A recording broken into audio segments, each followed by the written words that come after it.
In 1944, the United States Army had a manual for everything: how to dress, how to march, how to salute, and how to die.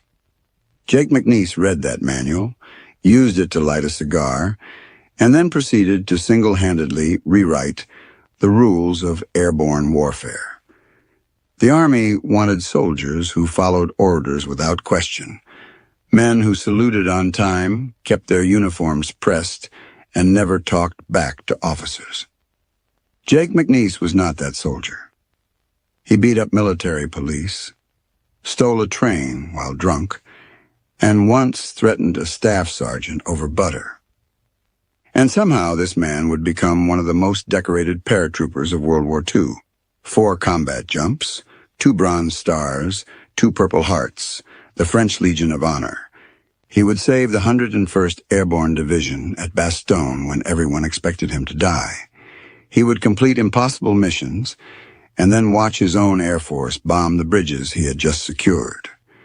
The Army spent the entire war trying to get rid of Jake McNeese. They also spent the entire war needing him to save their operations.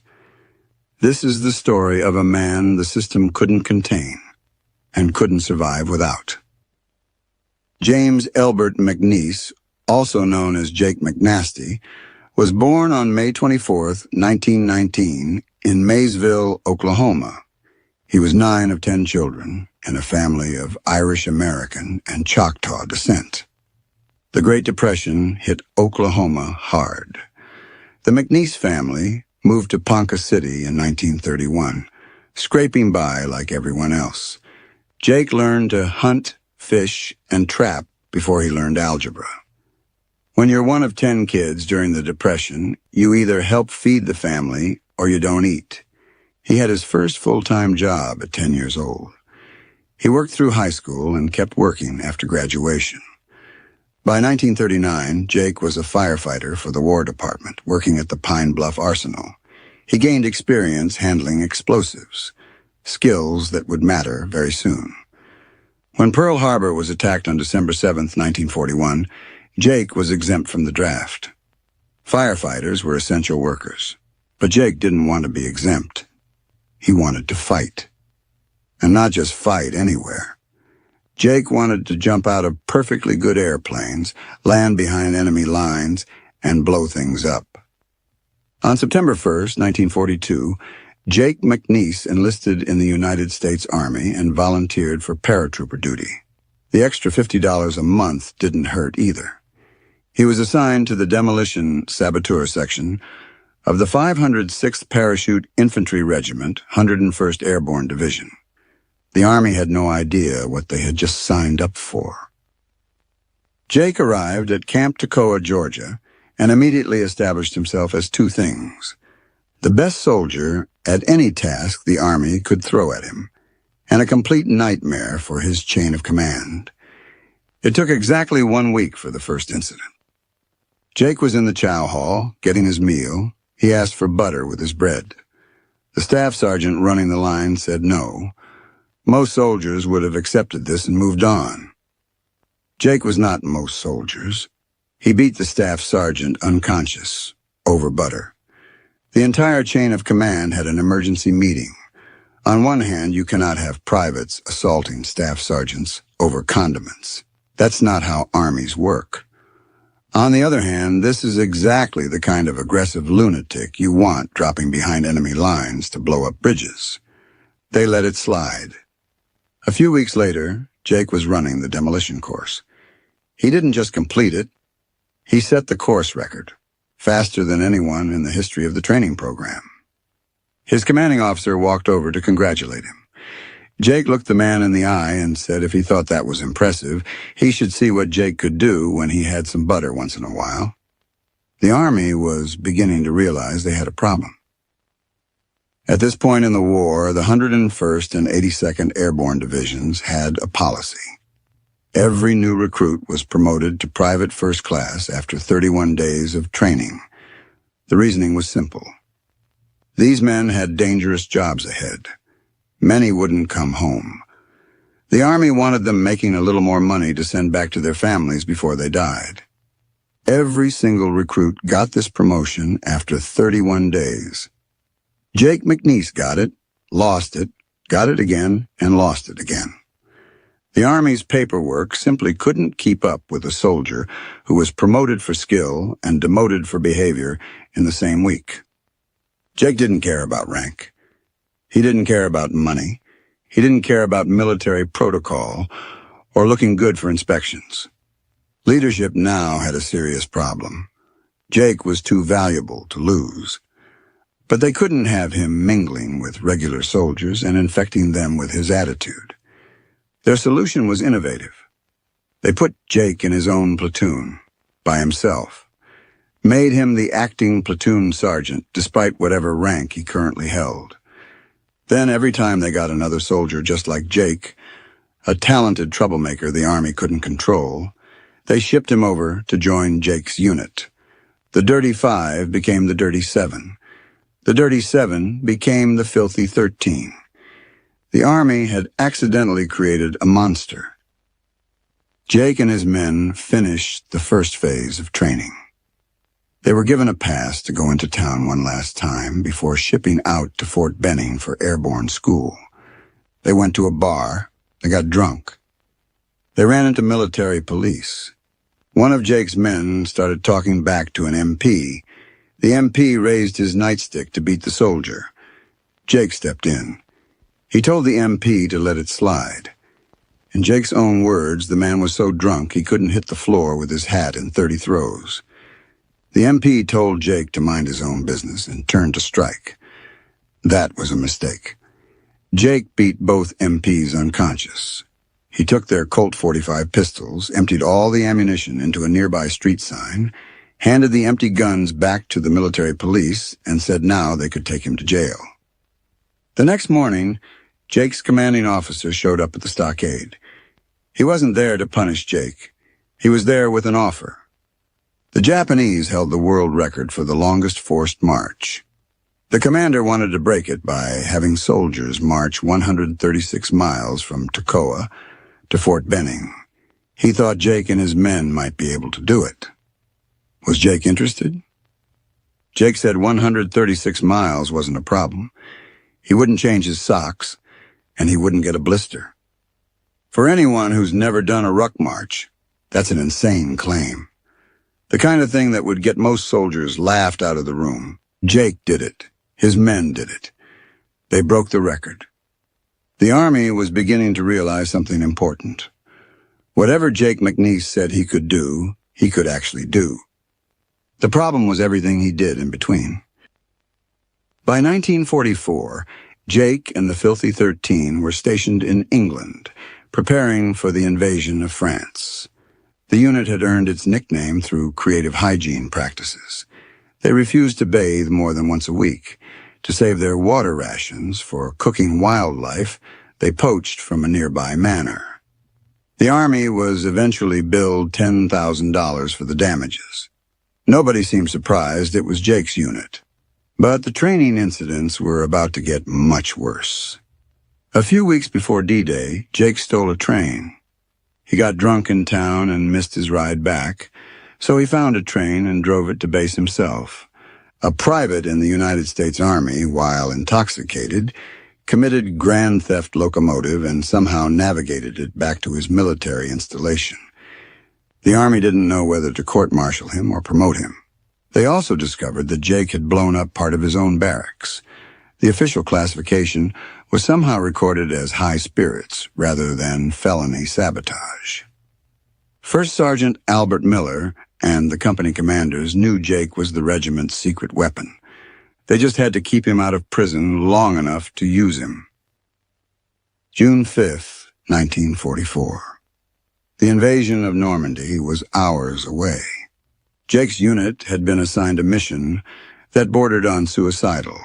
They would jump with the 3rd Battalion, 506th Parachute Infantry Regiment, and secure or destroy the bridges over the Douve River. This would prevent German reinforcements from reaching the beaches where American soldiers would be landing at dawn. The jump was expected to be catastrophic. Paratroopers would be scattered across miles of enemy territory in complete darkness. Many would die before they hit the ground. Jake decided his men needed something to focus on besides their own mortality. He was part Choctaw. He had an idea. Jake shaved everyone's head into a mohawk. Then he noticed the C-47 sitting on the airfield. Ground crews had just painted black and white invasion stripes on every aircraft so Allied gunners wouldn't shoot down their own planes. The paint was still wet. Jake walked over and started scooping paint off the fuselage.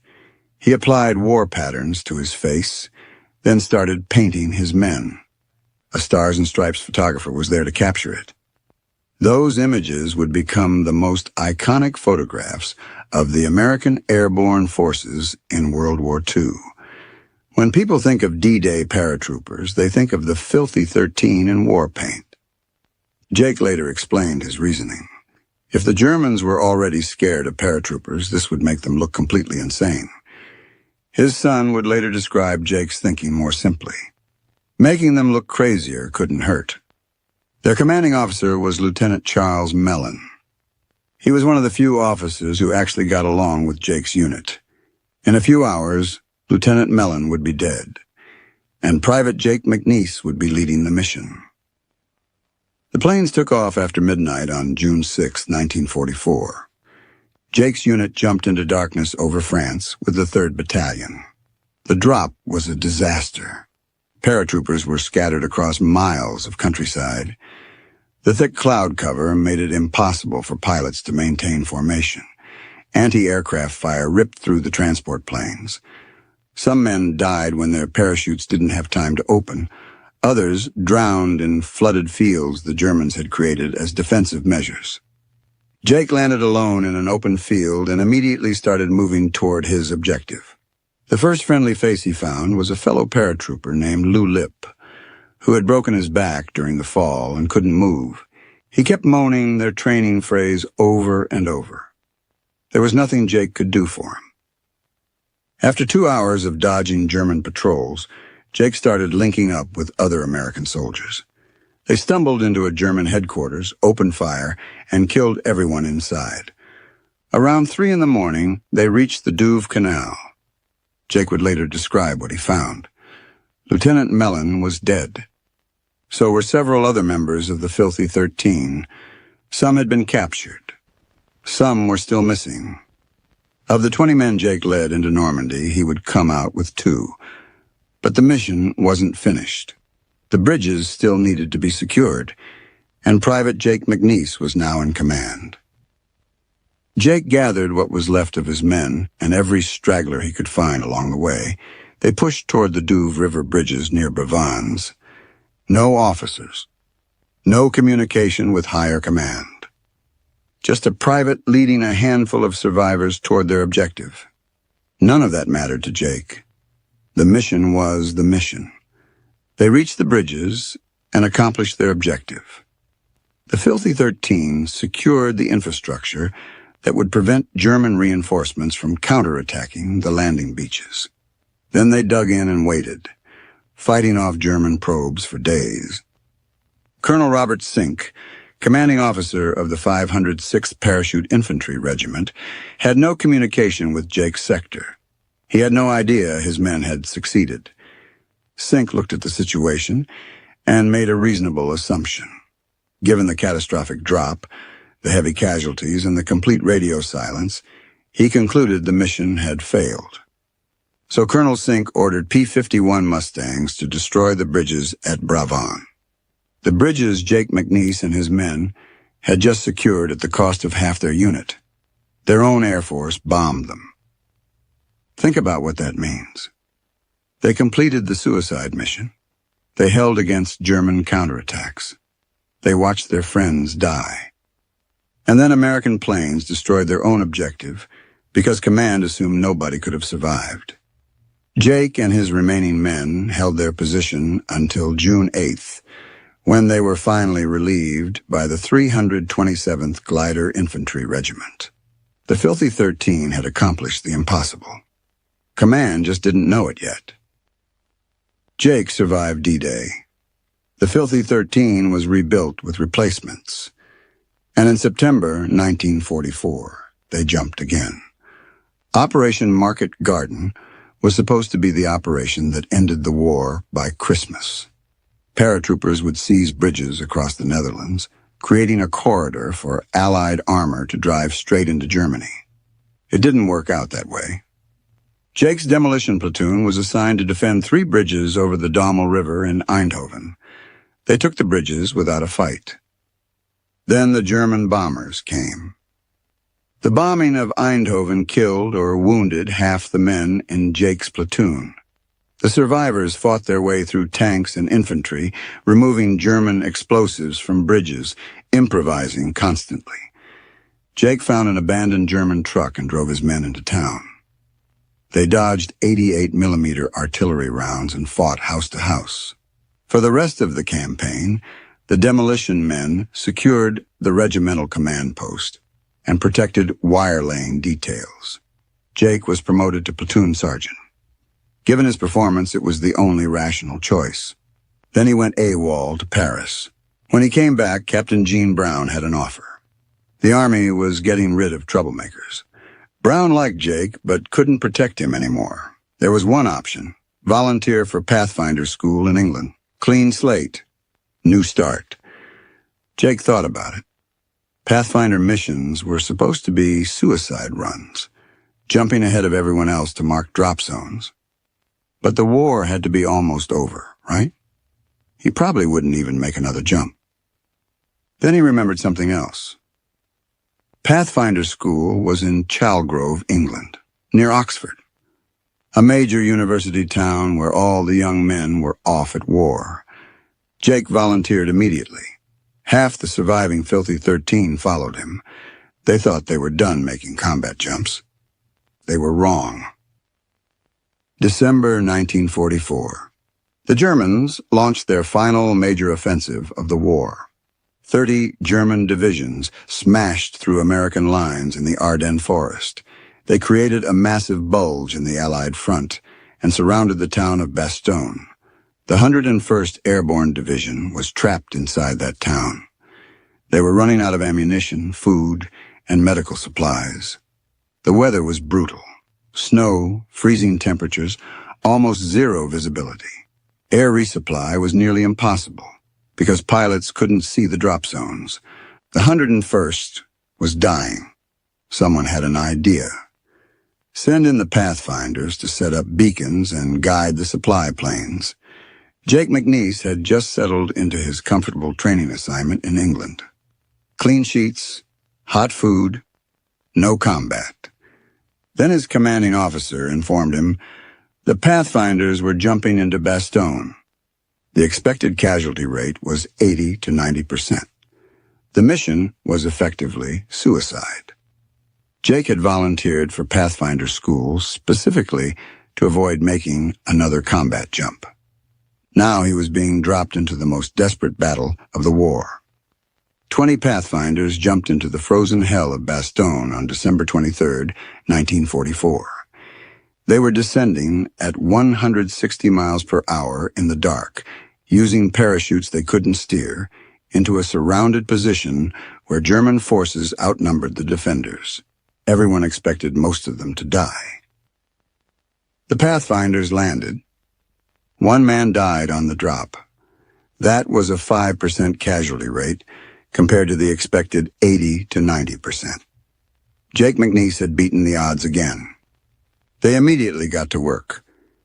Jake and his men set up radio beacons on opposite sides of Bastogne.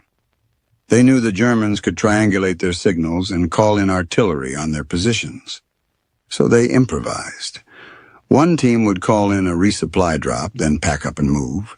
The other team would call in the next drop from a different location.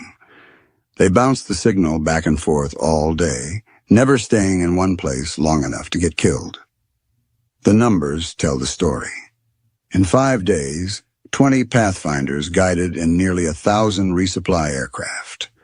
Close to 1,000 C-47 transport planes dropping ammunition, food, and medical supplies into a surrounded position.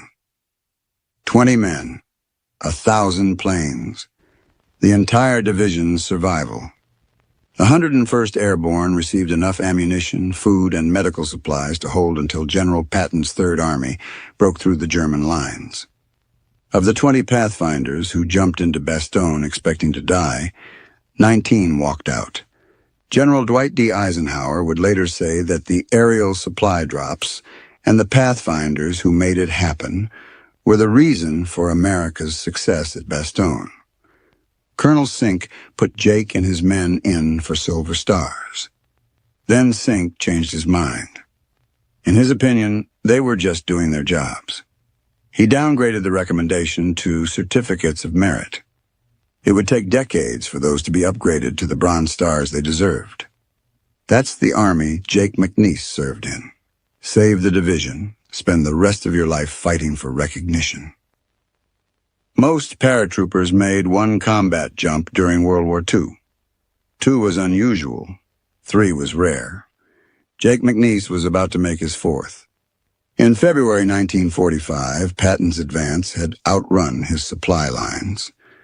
The 90th Infantry Division was cut off and needed resupply. They called Jake. On February 13, 1945, Jake jumped into Prüm, Germany. He guided in the supplies that kept the 90th Division fighting. The war was effectively over. Germany was collapsing. Jake and what remained of the Filthy 13 adopted a holding position, which in their case meant finding creative ways to celebrate victory. Jake's unit ended up billeted in the abandoned castle of Hermann Göring, one of the most powerful Nazi leaders in Germany. Göring had been collecting the spoils of conquered Europe: wine, whiskey, the best Nazi money could steal. And apparently he was a racehorse enthusiast, because every famous racehorse from every country Germany had invaded had been shipped to his castle. Jake and his men looked at a fortune in stolen thoroughbreds sitting in the barn. So they threw a rodeo, because that's what the Filthy 13 did. While drunk on Nazi liquor and riding Nazi horses at the Nazi rodeo, Jake met a young woman named Amelia. They hit it off immediately. As it turned out, Amelia's father was the leader of the local chapter of Hitler Youth. Jake McNeese, the part Choctaw paratrooper who had just spent 3 years killing Nazis, was now dating the daughter of an actual Nazi official. He was drinking the man's wine, riding the man's stolen horses, and showing his daughter that America had its advantages. It was the most perfect ending to Jake's war that anyone could have scripted. And it actually happened. Jake finished the war as the acting first sergeant of Headquarters Company, 506th Parachute Infantry Regiment. The man who could never stay at one rank had risen to one of the most important enlisted positions in the regiment. Not because he played politics, not because he followed the rules. Because when everything was falling apart and the mission seemed impossible, Jake McNeese was the man the Army needed. But the war was over now, and Jake was about to learn what happens to sledgehammers when there's nothing left to break. Jake was sent back to America to reconstruct an ear mangled in combat. He was transferred to an Army hospital in Arkansas. It took exactly 1 trip into town for Jake to get in another fight with military police. He was thrown in the stockade, again. After his ear was repaired, the MP commander informed Jake they never wanted to see him on their post again. Jake told the commander that if they ever saw him again, he would be a civilian, and then he would kick the commander's ass. The MP commander filed charges. Jake was chaptered out of the United States Army. His military career ended on February 26, 1946, after 3 years, 5 months, and 26 days of service. 4 combat jumps, 2 Bronze Stars, 2 Purple Hearts. The man who saved Bastogne, discharged because he couldn't stop fighting MPs. That's how it goes for the men who don't fit the system. Absolutely necessary during war. Completely intolerable during peace. Jake didn't seem to mind. He had accomplished what he set out to do. Plus, he had a substantial amount of cash he had liberated from various safes across Europe. The post-war years were hard. Jake drifted from town to town, job to job. He battled alcoholism. He got in bar fights, not because he started them, but because every local tough guy wanted to prove something against the famous paratrooper. Then one night, Jake almost killed himself in a drunk driving accident. Missed a concrete barrier by inches. That was the wake-up call. Jake defeated his alcoholism. He found God. He found a wife named Martha. For the next 28 years, Jake McNeese worked at the post office in Ponca City, Oklahoma, selling stamps, delivering packages, being a friendly neighbor. Nobody in that small town had any idea their mailman was one of the most decorated paratroopers of World War II. In 2012, France awarded Jake the Legion of Honor, their highest decoration for military merit. The country he had helped liberate 68 years earlier finally said thank you. Jake McNeese died on January 21st, 2013. He was 93 years old. When asked in an interview how he managed to survive all his impossible missions, Jake had an answer. He said he thought he made it because God didn't have anywhere to put him at that point in time. Heaven and hell were the only two options, and God knew Jake would have goofed up either one of them. So here he was,